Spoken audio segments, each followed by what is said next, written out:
An anthropology of heritage, I think, would be characterized, first of all, by the fact that anthropologists primarily focus on the present and the way in which the past is being used in the present. And if you look at heritage in that way, then I think one of the best ways to try to define it is to say that heritage always involves a claim by a certain group of people about a certain part of the past. And that claim itself, while it may be, saying that heritage is for everyone, for the whole nation, for all the people, for the whole world, it always involves particular people in the present who make that claim.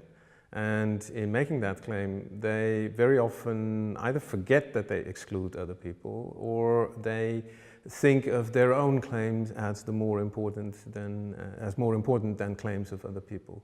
So that would be a particularly anthropological way, I think, of looking at heritage. It's not so much that heritage is a certain fact in the past or a certain object we inherit from the past, but that we claim something about that object now in the present that is interesting to anthropologists. There's a project I've been involved in Zanzibar where you have the famous World Heritage of Stone Town, which is probably the first large trade town in East Africa dating from the 19th century. If you ask people in the neighboring part of town whose heritage they think it is, they say it's the government or the tourists. They don't regard it as their own heritage. They don't regard it as world heritage or as the heritage of the people of Zanzibar. They don't identify with that. So in that sense, they feel that that claim for world heritage is in fact something that doesn't involve them. They're not part of that community that claims that as heritage. Well, in fact, the irony is that they do respect the history of their own neighborhood, but they are afraid that people who will call it heritage will ask them to conserve the neighborhood, which means that they can't develop. At least that is what they feel.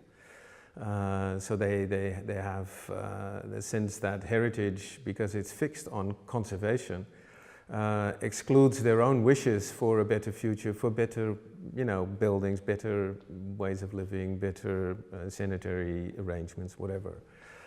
So it's very often in their mind a distinction between development and heritage that they apply, and they prefer the development part. The interesting thing is that this fixing of a past that UNESCO has laid down in several conventions is also being criticized within UNESCO.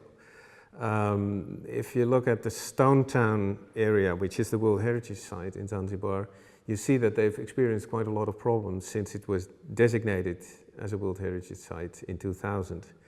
In the neighboring part of town, they're developing a city plan, and that's where UNESCO wanted to introduce its own historic urban landscape approach, which is in fact a much more dynamic way of looking at heritage, which incorporates, for example, intangible heritage. So that's where they try to move away from that static approach to fixing, this particular origin in the past, and just worrying about the conservation of it as the definition of heritage. Well, I was actually invited as an anthropologist to take part in the historic urban landscape developments that take place in Zanzibar. The reason why they needed an anthropologist in particular was because they thought that recording the intangible heritage of this neighboring district called Ngambo, the other side of actually of a creek that used to be there in the 19th century.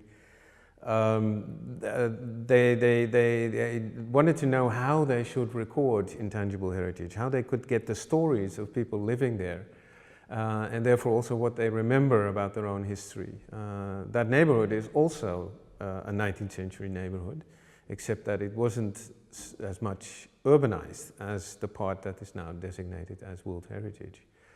And so the idea is to try and develop a new urban plan, which is the task of a number of architects that were asked to do so by the Department of Urban and Rural Planning in Zanzibar, and to combine it with research into intangible heritage, where they specifically needed an anthropological approach to see how people think about these things nowadays. Right? The history of music, the history of cinemas, the history of the demolition of parts of the neighborhood in favor of big 1970s flats that were built, but that in a way, from a modern architectural perspective, have already become heritage themselves, in a way. And that's, those kind of developments are what we were asked to help with.